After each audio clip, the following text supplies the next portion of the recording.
your source for news from City Gear Indie Shooter. I'm Tiffen. I'm the CEO of the Tiffen Company. We're a company that this year is 85 years old. We've been through many things, not a pandemic, but we've been through many things. And so the way we always weather situations is to stay close with our customers. The industry shut down for a time here in the US, but the rest of the world was back making movies by June of 2020. And so for us, March, April, May of 2020 was quite quiet, but June, the world took off and it really hasn't looked back since. It's been a really busy time with new streaming services and streaming channels. The need for content is greater than it's ever been. And there's a tremendous amount of projects in place and a tremendous amount of new opportunities. So for companies like ourselves, we stayed close with our customers, continued to innovate, continued to use the opportunity to bring out new products and get more creative with the way we would help customers tell their stories. You know, when the 2 weeks turned into 2 months, was there a time where you were questioning, like, where's the company headed at this point, or what are we going to do? Well, our government was saying 10 days to stop the spread, and what they should have told people was there's more like 2 years. At the end of the day, I don't think anybody really knew what to do and knew where we were going. All we knew was the need for content was always going to be there. Everyone was locked into their homes. They were watching all the streaming services and all the online services, watching all the movies that have been shot. That means new content was going to be necessary. It was just a matter of time. So hanging in there during this tough time and getting through it allowed for just an enormous boom. And we've all seen it in the industry take place after 2021. The snapback was huge, and it's been busy since. Have you seen a downsizing? And typically a camera has an operator and a focus puller and dolly grip and all these folks. Have you seen the sizes of crew, like regarding camera, become smaller? Or we've been through lots of different trends like that. When reality TV was the rage, reality TV required a lot less people.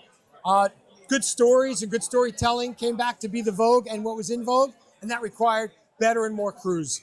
At the end of the day, we make our technology to make the products easier for our customers to use to get better results. But whether or not they use more or less people is really up to the productions at hand. But from what we see, the ones that really are focused on quality are using full staffs and full crews to get things done. Has there been any products that you guys make that surprised you, like they boomed during this time?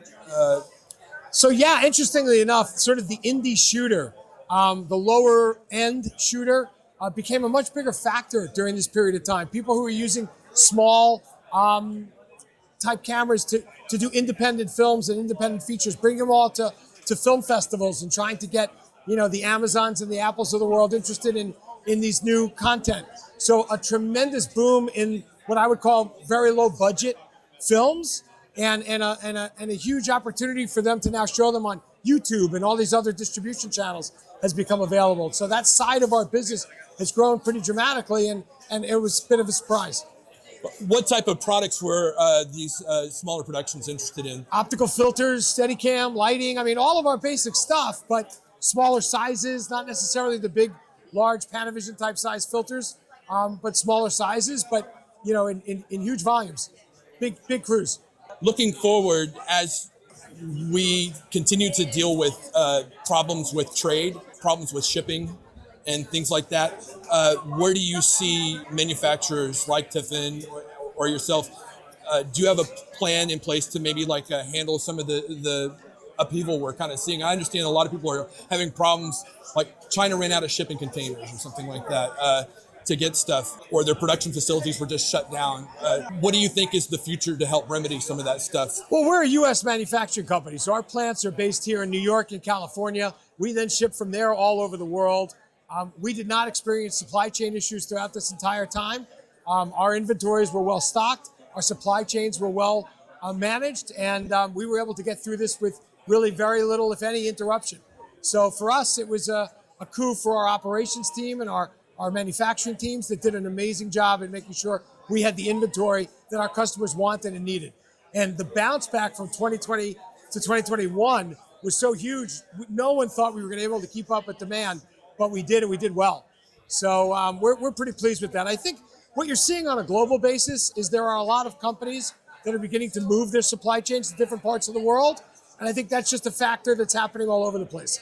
And that'll continue to happen as companies need to shift their production and shift their supply chains to make them comfortable with their ability to supply their customers. Being based here in the United States, that was an asset.